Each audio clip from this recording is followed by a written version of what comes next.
Halo, Assalamualaikum warahmatullahi wabarakatuh. Pemirsa, kita berjumpa kembali dalam program Inspirasi Ramadan. Dalam momentum Ramadan tahun ini, kita akan menampilkan berbagai pengalaman religius syarat makna dari sejumlah tokoh baik dari kalangan agamawan maupun profesional yang diharapkan mampu untuk menginspirasi kita. Nah, untuk lebih meningkatkan ibadah di bulan suci ini. Hari ini, kita akan menggali inspirasi dari salah satu tokoh yang sudah bergabung bersama kami, yaitu Menteri Tenaga Kerja Ibu Ida Fauzia. Ibu Ida, Assalamualaikum warahmatullahi wabarakatuh. Waalaikumsalam warahmatullahi wabarakatuh. Ya, Ibu gimana? Sehat Bu di tengah pandemi ini? Alhamdulillah sehat Mbak Popi. Mbak Popi sehat juga kan? Alhamdulillah Ibu.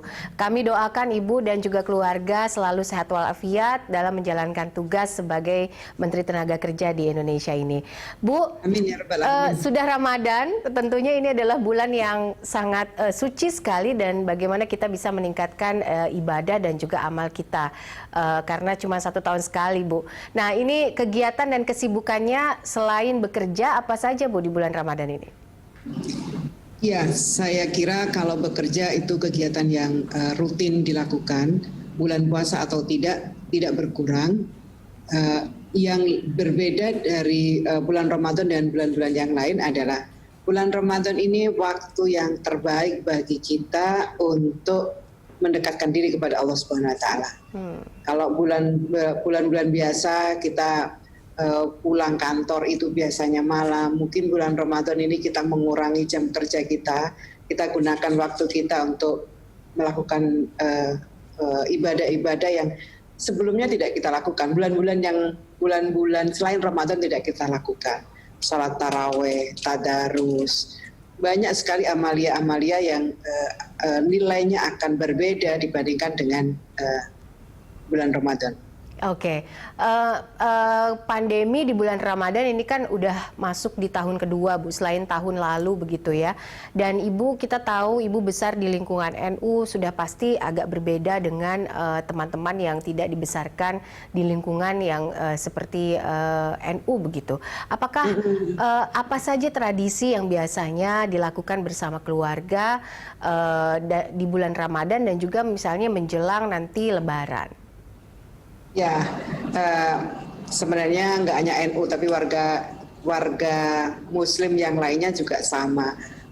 Ramadan itu momentum yang sangat baik, pahala dilipat gandakan, amal baik dilipat gandakan. Kalau kita lihat arti dari Ramadan itu sendiri kan artinya membakar, mengasah. Jadi Ramadan itu adalah momentum kita untuk membakar, menekan amarah kita, membakar sampai habis amarah kita, membakar sampai habis dosa-dosa kita. Ini Ramadan ini momentum yang baik kita mengasah kesabaran, mengasah empati dan spiritualitas kita. Ini Ramadan. Jadi sebenarnya nggak hanya warga NU, warga Muslim yang lain di Indonesia memanfaatkan momentum Ramadan itu. Yang berarti apa? Berarti ada banyak sekali kegiatan keagamaan, ritual keagamaan yang dilakukan Muslim pada bulan Ramadan. Tadi saya sudah katakan, memanfaatkan untuk sholat taraweh, sholat sunnah yang hanya ada di bulan Ramadan. Kemudian memperbanyak kita membaca Al-Quran, zikir, itu momentum yang sangat baik di bulan Ramadan ini. Sama dengan keluarga Muslim yang lainnya, saya kira Ramadan ini juga saya menghabiskan bersama keluarga nih, karena pandemi kita bisa sholat tarawih berjamaah di keluarga, kita bisa buka puasa bersama keluarga, kemudian sahur juga momentum yang sangat baik. Ini Ramadan tahun lalu spesial lagi karena Ramadan yang tahun lalu kita benar-benar bekerja dari rumah, benar-benar belajar dari rumah, anak-anak kumpul di rumah, momentum yang luar biasa. Bisa bertemu dengan keluarga. Sama dengan keluarga Muslim yang lainnya yang ditarik biasanya menunggu waktu berbuka, ngabuburit, nyari takjilan. Itu rutinitas yang saya kira pasti diingat dan ditunggu kapan Ramadan tiba. Iya, jadi intinya ini adalah salah satu momentum membuat seluruh keluarga akhirnya berkumpul ya Bu ya. Anak-anak juga di Jakarta bersama atau ada yang di luar kota Bu? Dua-dua anak saya di luar kota. Dia biasanya pulang setelah libur pertengahan Ramadan pasti kumpul. Tapi tahun yang lalu Mbak, karena belajar dari rumah, sekolahnya masih bisa dilakukan dengan online. Saya kira itu tahun yang lalu itu luar biasa nikmatnya. Kita bisa menghabiskan benar-benar mulai dari sahur sampai buka bersama-sama, sholat berjamaah, taraweh, kemudian bahkan tadarus itu bikin kelompok satu keluarga, itu luar biasa nikmatnya. Yang sekarang aja sudah kita nggak dapatin lagi seperti tahun yang lalu. Apalagi tahun-tahun sebelumnya kita nggak dapatin itu suasana momentum yang seperti ini. Oke. Berkahnya luar biasa. Berkahnya luar biasa ya Bu ya. Bu, kalau di Kementerian Tenaga Kerja sendiri saat bulan Ramadan ini ada aktivitas atau kegiatan yang langsung off air atau on air Bu, misalnya dengan Zoom atau berkegiatan? Sama dengan kementerian dan lembaga yang lain, kami masuk kerja jam 8 pagi sampai jam 3 sore. Setelah itu teman-teman di kementerian bisa pulang ke rumah, bisa menghabiskan waktu berbuka bersama dengan keluarga. Oke, kembali bersama kami dalam Inspirasi Ramadan. Saya masih melanjutkan perbincangan bersama Ibu Ida Fauzia, Menteri Tenaga Kerja Indonesia. Ibu, banyak hal yang sebenarnya bisa kita ambil sari-sarinya dari bulan Ramadan ini. Misalnya ikut berbagi, kemudian bagaimana meningkatkan ketakwaan kita dengan mengaji, ataupun berkumpul bersama keluarga untuk terus mengasah pengetahuan, meningkatkan kepada Allah Subhanahu wa Ta'ala. Apa sari-sari dan juga pesan mungkin yang bisa dibagikan kepada para pemirsa yang menjadi kebiasaan Ibu Ida begitu ya bersama keluarga dan juga teman-teman di saat bulan Ramadan ini? Ya, momentum yang paling baik itu sebenarnya ini Mbak, momentum kebersamaan tadi ya. Yang tidak bisa kita dapatkan. Kita bisa ketemu di meja makan pada waktu buka puasa, kita ketemu di meja makan waktu sahur, itu kebersamaan yang luar biasa. Dan saya kira momentum Ramadan itu mengasah kita untuk memiliki empati. Ini saya kira dengan berlapar, menahan lapar dan dahaga, kita merasakan bahwa sesungguhnya banyak sekali orang di sekitar kita yang merasakan dahaga, merasakan lapar, itu tidak hanya bulan puasa. Ini kan menunjukkan bahwa orang lapar itu ternyata begini loh rasanya orang dahaga, begini loh orang rasanya lapar. Jadi dengan puasa ini mengasah empati kita, menyadarkan kepada kita bahwa banyak orang yang lapar, banyak orang yang membutuhkan uluran tangan kita untuk dia bisa hilang dari kelaparan itu sendiri. Ini satu momentum. Yes, tadi saya udah bilang momentum yang paling baik itu saat saya ingat kalau waktu anak saya masih SD misalnya, menjelang maghrib sama-sama keluar kemana gitu nyari bekal takjilan, itu momentum yang sangat baik juga. Sama seperti waktu saya kecil juga momentum itu juga ada. Jadi menarik. Ngabuburit ya, ngabuburit itu ya betapa nikmatnya menunggu waktu buka puasa gitu. Ada kebersamaan di situ, tapi yang paling penting ada sesuatu yang ingin kita akan dapatkan, berburu dari sesuatu yang kita dapatkan. Nanti buka puasa adalah kita tunggu itu momentum buka puasa. Itu kan momentum menunggu itu adalah momentum yang luar biasa. Itu kalau dari masa kecil, dan saya ketika menjadi orang tua, saya melihat anak-anak saya juga itu momentum yang sangat berarti bagi anak-anak, dan saya bisa mendampingi mereka ketika saya sudah menjadi orang tua. Iya, Ibu, tahun ini kan tahun yang spesial, Ibu juga menjabat sebagai Menaker. Pasti banyak sekali pertanyaan nih Bu, kalau misalnya mau Lebaran, masalahnya adalah di THR. Nah, kemarin kan baru juga mengumumkan soal THR Bu. Ini Iya, detailnya betul, seperti apa betul. Bu? Apakah para pekerja akan mendapatkan THR dan bagaimana aturan yang sebenarnya Bu? Oh ya, jadi ternyata yang ditunggu juga adalah THR ya. Saya kira sama. PNS juga berhak mendapatkan THR, teman-teman pekerja swasta juga berhak mendapatkan THR. Benar Mbak Popi, saya sudah mengeluarkan surat edaran Menteri Ketenagakerjaan tentang pelaksanaan pemberian tunjangan Hari Raya Keagamaan tahun 2021 bagi pekerja atau buruh di perusahaan. SE pelaksanaan THR ini ditujukan kepada para gubernur seluruh Indonesia. Dalam surat edaran ini, para pengusaha diminta untuk membayar THR keagamaan paling lama 7 hari sebelum Hari Raya Keagamaan.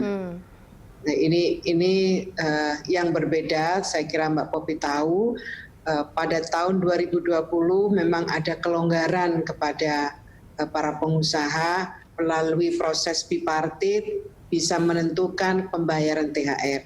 Tapi karena sekarang kondisi perekonomian nasional kita sudah semakin membaik, banyak stimulus yang diberikan oleh pemerintah. Setelah kami mendengarkan pandangan dari teman-teman yang ada di Dewan Pengupahan Nasional, teman-teman yang ada di Tripartit Nasional, akhirnya kami mengeluarkan surat edaran ini. Yang intinya adalah pengusaha wajib membayarkan THR keagamaan kepada pekerja atau buruh yang telah mempunyai masa kerja 1 bulan secara terus-menerus atau lebih. Kemudian THR keagamaan tersebut diberikan kepada pekerja buruh yang mempunyai hubungan kerja dengan pengusaha berdasarkan perjanjian kerja waktu tidak tertentu atau perjanjian kerja waktu tertentu.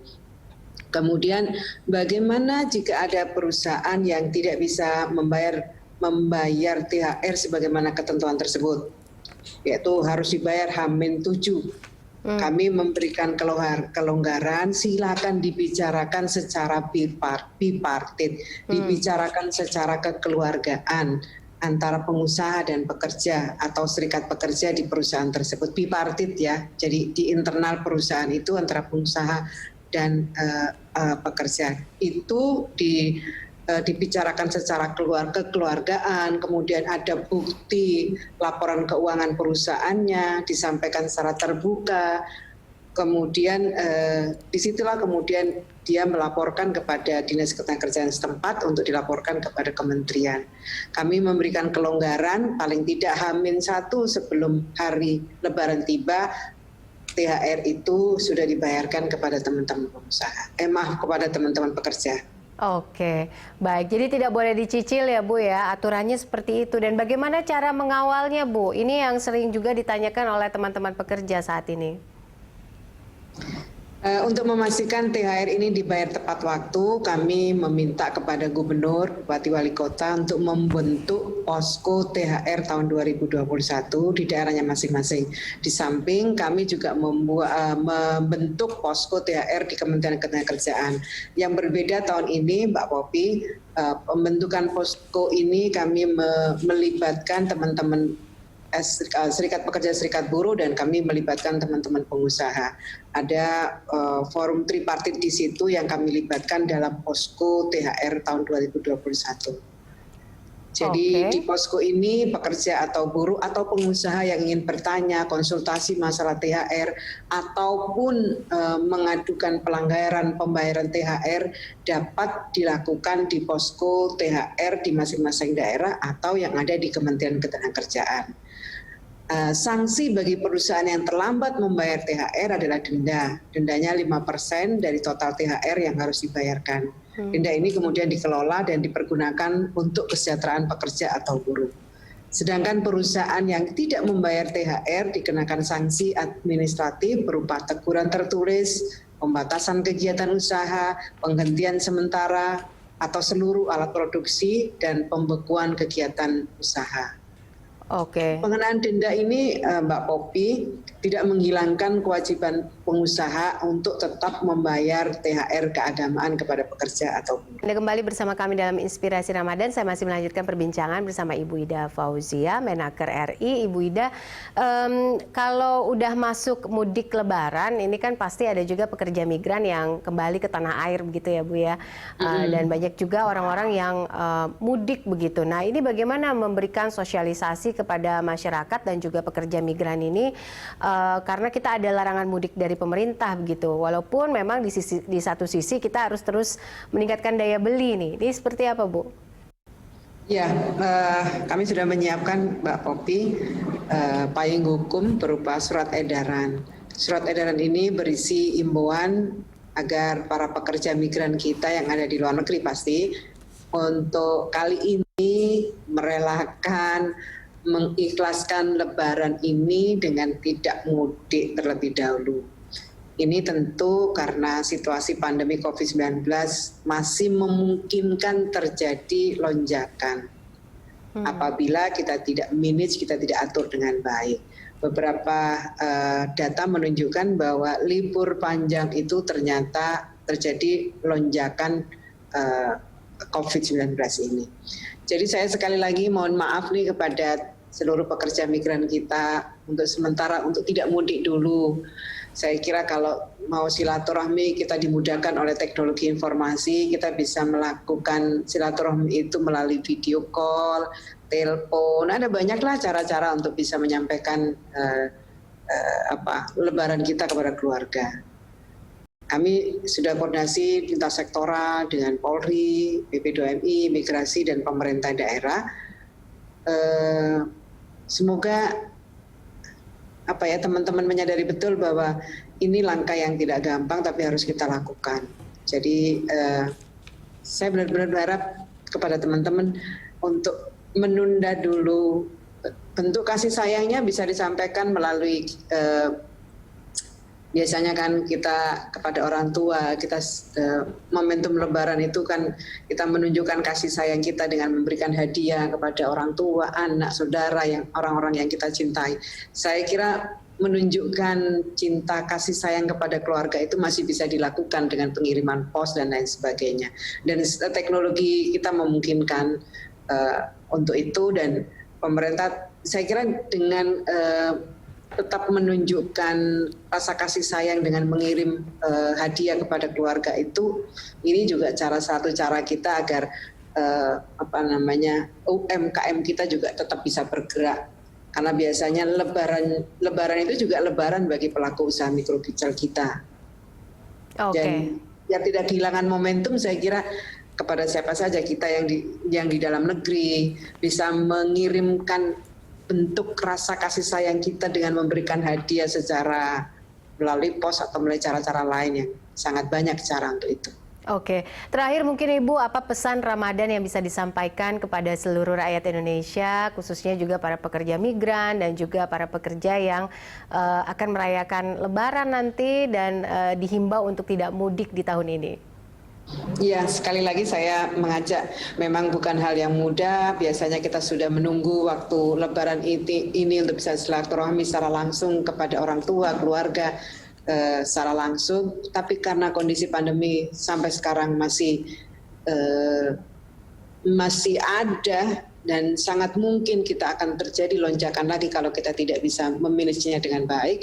Maka sekali lagi himbauan pemerintah untuk tidak mudik, kita yang ada di Indonesia ini maupun teman-teman yang ada di luar negeri, teman-teman PMI kita, saya kira ayo kita bantu penekanan penyebaran COVID ini dengan cara mengurangi mobilitas kita dengan tidak mudik di tahun ini.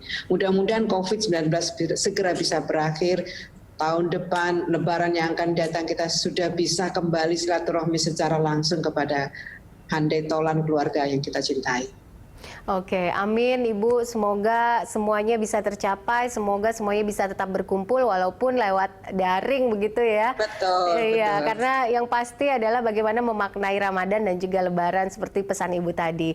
Ibu Ida, terima kasih untuk waktunya bersama kami dan juga Sama-sama Mbak Popi, bincang-bincangnya sama-sama. dalam Inspirasi Ramadan. Sehat-sehat selalu Ibu. Sampai jumpa lagi. Assalamualaikum warahmatullahi wabarakatuh. Waalaikumsalam warahmatullahi wabarakatuh. Ya, pemirsa, demikianlah tadi dialog Inspirasi Ramadan. Anda bisa mengirimkan informasi dan saran kepada kami lewat email di news@berita1.tv atau follow kami via Twitter, Facebook, YouTube, dan juga Instagram. Terima kasih atas perhatian dan kebersamaan Anda. Tetap di rumah aja. Sampai jumpa.